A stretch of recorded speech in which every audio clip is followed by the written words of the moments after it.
ठरलं तर मग या मालिकेच्या पुढील भागामध्ये आपल्याला असं पाहायला मिळत आहे की या मालिकेमध्ये अधिराज याची एंट्री झालेली आहे. तो एक श्रीमंत व्यक्ती आहे.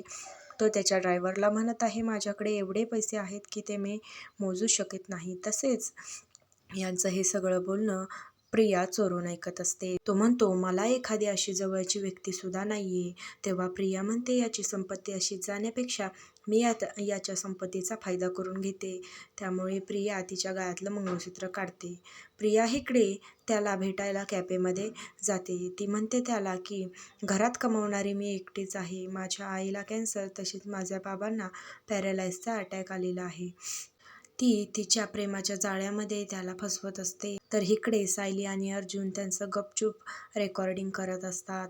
सायली म्हणते, हे सगळं रेकॉर्डिंग मला अश्विन भाऊजींना दाखवायचं आहे. तसेच या तन्वीचा पर्दाफाश आपण करायचा आहे. तर अशा पद्धतीने तन्वी त्याला खोटं बोलून बोलून तिच्या जाळ्यामध्ये फसवत असते.